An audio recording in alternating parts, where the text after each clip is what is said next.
Most people in their 20s believe they will start being serious about money later, when they earn more, when life settles down, when they finally feel like an adult who knows what they're doing.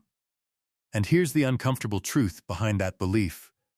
A 2023 Federal Reserve report found that nearly 40% of Americans could not cover an unexpected $400 expense without borrowing money or selling something.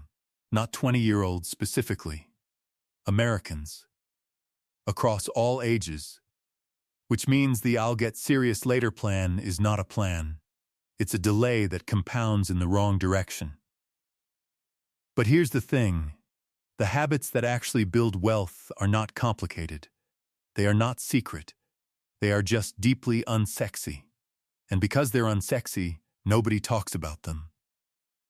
Today there's a number that gets repeated constantly in personal finance conversations. The average American salary, sitting somewhere around $59,000 a year, according to the Bureau of Labor Statistics. That number gets used as a benchmark, as a comfort, as a reference point for whether you're doing okay. But here's what that number hides. The median American salary, the number that actually represents the middle of the country, not the average pulled upward by high earners, is closer to $46,000. That gap exists because a relatively small number of very high earners skew the average upward, dramatically. Which means if you're earning $46,000 right now, you are not behind the average. You are exactly in the middle. And if you're earning $55,000, you are already ahead of most Americans. The problem is not what most people earn. The problem is what most people do with what they earn. And before we get into the habits themselves, I want to pause on something that almost never gets said out loud in personal finance content.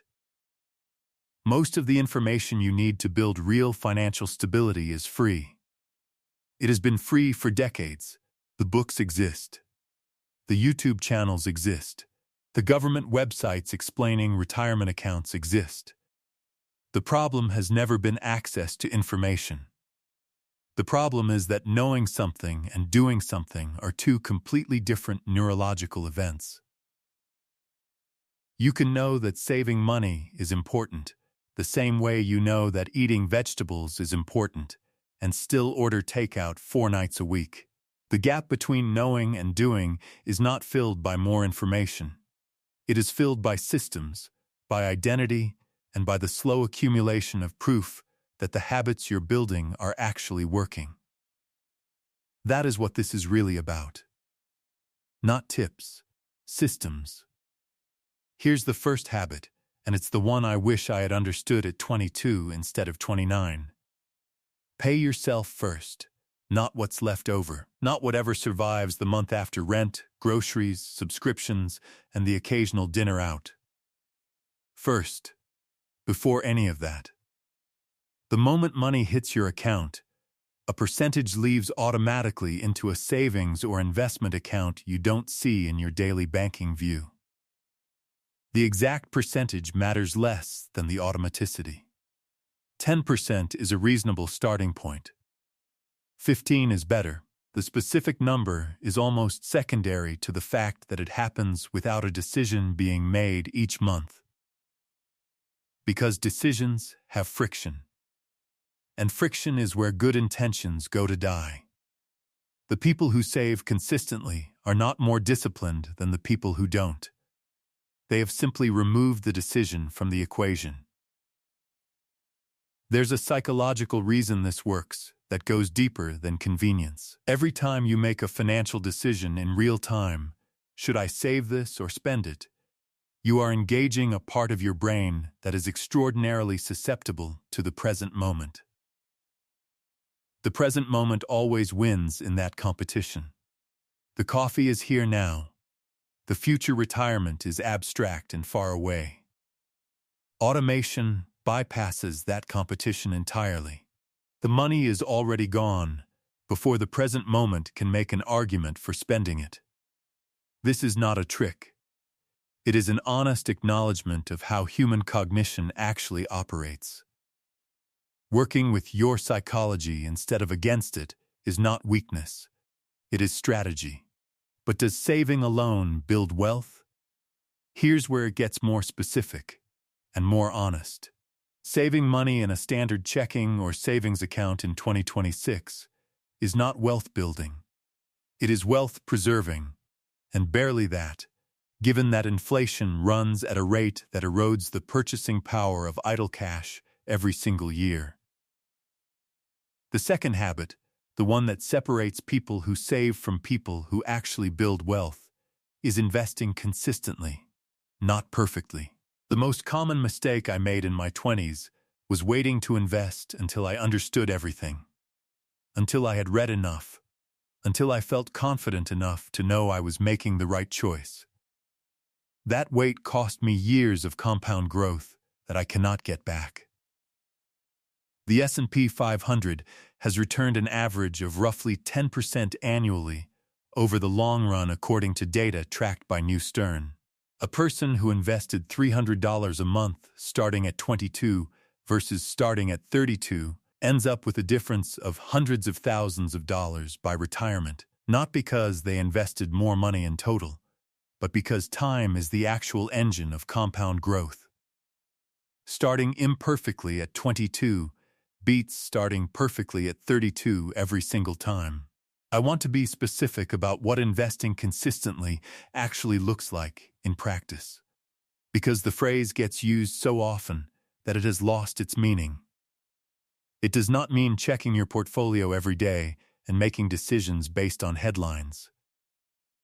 It does not mean switching strategies when the market drops 15% and your stomach drops with it. It means choosing a simple, diversified investment vehicle, a broad index fund, a target date retirement fund, a low-cost ETF, and putting money into it on a fixed schedule, regardless of what the market is doing that week. This strategy is called dollar cost averaging, and the reason it works is not because it maximizes returns in every individual moment. It works because it removes the most dangerous variable in investing, which is your own emotional response to short-term volatility. The investors who lose money are rarely the ones who picked the wrong stocks. They are the ones who panic sold during a downturn and missed the recovery. Consistency beats cleverness. Every decade. Without exception. Now here's where it gets really interesting. And this is the layer most people never reach because they get stuck arguing about which brokerage account to open. Underneath the mechanics of saving and investing, there is a deeper habit that determines whether any of it actually sticks. It is the habit of tracking, not budgeting in the traditional sense, not a color-coded spreadsheet that takes 2 hours a month to maintain and gets abandoned by February. Tracking, simply knowing with reasonable accuracy where your money goes every month. According to a survey by the National Foundation for Credit Counseling, only 41% of Americans maintain a budget of any kind, which means the majority of people are making financial decisions completely blind, reacting to their bank balance instead of directing it. The moment you start tracking, even roughly, even imperfectly, you begin to see patterns that were invisible before.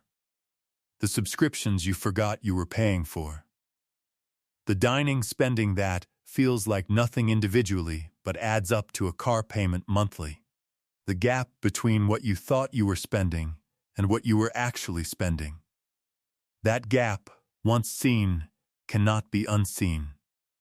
And closing it, even partially, is often worth more than a significant raise. There is a human example I keep coming back to when I think about these habits. 2 people, same city, same income, same starting point at 25. The first one earns $52,000 a year, spends close to all of it, upgrades his car at 27, carries a credit card balance that costs him $900 a year in interest, and invests when he remembers to, which isn't often. The second one earns the same $52,000, automates $400 a month into an index fund, drives the same car until it stops working, tracks her spending loosely but consistently. and does not touch the investment account regardless of what the market does in a given quarter. By 40, those two people are not in a similar financial position. They are in completely different financial realities. Not because of income, not because of luck, because of habits practiced daily that seemed invisible and boring in the moment. What makes this example worth sitting with is not the math, though the math is genuinely striking. What makes it worth sitting with is the invisibility of the divergence while it was happening. At 27, those two people probably still looked roughly the same from the outside. Same neighborhood, similar cars, similar social lives. The gap between them was not visible. It was accumulating silently, underground, like compound interest itself, not dramatic in any single month, but devastating in aggregate over a decade. This is why building wealth feels unrewarding for so long. You are doing the right things, and your life does not look dramatically different yet. That is not a sign that the habits are not working. That is exactly how compound growth is supposed to feel in the early years. The reward is backloaded. You have to trust the math before you can see the results. The fourth habit is the one that costs people the most and sounds the least like financial advice. It is the habit of protecting your income to lifestyle ratio. In America especially, there is a powerful social current that pulls spending upward every time income rises. You get a raise and the car gets upgraded. You get a bonus and the apartment gets bigger. This is called lifestyle inflation, and it is the single most effective wealth-destroying mechanism available to a person who is otherwise doing everything right. The research on this is striking. A study from Princeton found that emotional well-being does not significantly increase beyond a certain income threshold, which in today's terms economists estimate at somewhere around $75,000 to $100,000 annually depending on location. Beyond that point, more money does not produce proportionally more life satisfaction. But spending more money does produce proportionally more financial fragility. The habit of keeping your lifestyle relatively stable as your income grows, of banking the difference instead of spending it, is not deprivation. It is the mechanism by which ordinary income becomes extraordinary net worth over time. Let me make this concrete with a number. If you earn $60,000 this year and get a $5,000 raise next year, you have two choices. You can absorb that raise into your lifestyle, a nicer apartment, a better car, more frequent dining out, and feel marginally more comfortable day to day. Or you can maintain your current lifestyle and redirect that $5,000 raise into investments. Over 20 years, at a conservative 8% annual return, that single annual decision, repeated each time your income grows, produces a difference in net worth that is not marginal. It is life-altering. Most people make the first choice not because they lack discipline, but because nobody ever framed the second choice as an available option. They assume that earning more and spending more were the same event. They are not. That assumption is one of the most expensive beliefs a person can hold. Here is the perspective that I wish someone had handed me in my early 20s, and that most personal finance content in America completely ignores. The United States, for all the anxiety its residents feel about money, ranks among the top countries in the world for median wealth per adult, according to the Credit Suisse Global Wealth Report. The median American adult holds more wealth than the median adult in the vast majority of countries on Earth. That is not a political statement. It is a data point. And it matters because the psychological experience of money in America is distorted by comparison, not comparison to the global average, but comparison to the neighborhood, the social media feed, the colleague who just bought a house, the friend who seems to be doing better. When you zoom out to a global frame, the picture looks entirely different. The financial anxiety most Americans feel is real. But the financial position most Americans are in, relative to the world, is genuinely stronger than the anxiety suggests. And that anxiety, the persistent feeling of not being far enough ahead, of being behind, of watching others seem to pull away, has a name in behavioral economics. It is called relative deprivation. The feeling of lacking is not produced by an objective shortage. It is produced by the gap between your position and the position of the people you're comparing yourself to.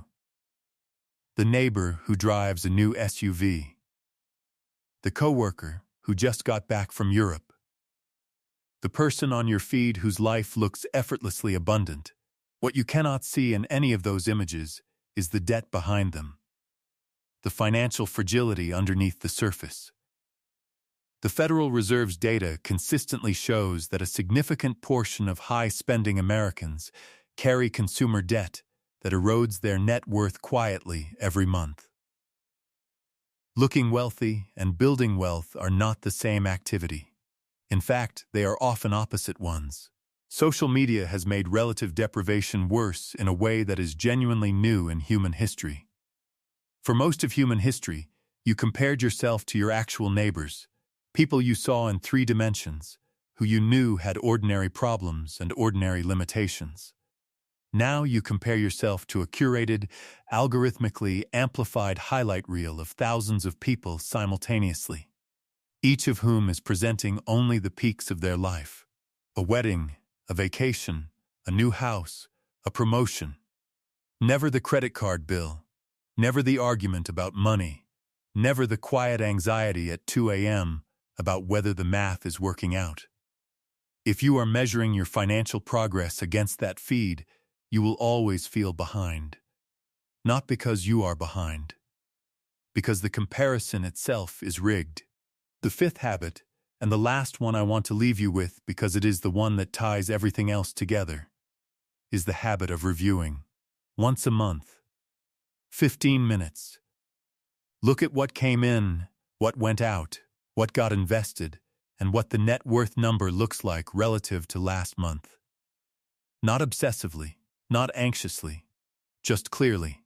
The way a pilot checks the instruments not because they expect a crash, but because knowing where you are is the only way to know if you're on course.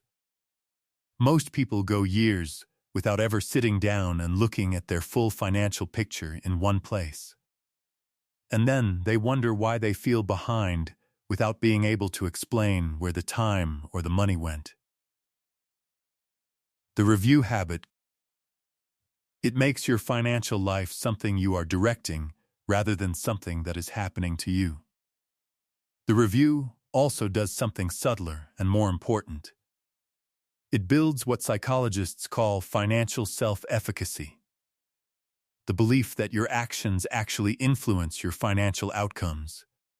People who feel no control over their finances tend to disengage from them entirely. The avoidance makes the anxiety worse. The worse the anxiety, the deeper the avoidance. It is a loop that traps people for years. The monthly review interrupts that loop. Even when the numbers are not where you want them to be, the act of looking at them clearly and without judgment is an act of agency. You are not a passive observer of your financial life. You are the person making the decisions. The review is the ritual that reminds you of that fact. Here is the one thing I want you to walk away with, not a list, not a checklist, not 10 apps to download. One thing. Before this week is over, find out your actual net worth. Add up what you own. Subtract what you owe. Write the number down without judgment. That number, whatever it is right now, is your starting point. Not your verdict, not your ceiling, just your current coordinates. Every habit in this video becomes more powerful the moment you know where you're actually standing. The question worth sitting with is the one I've been circling around this entire time and haven't fully answered. Because only you can answer it. If the habits you practiced in your 20s compound forward the same way money compounds forward, what is the life that your current daily habits are quietly building toward? And is that the life you actually want?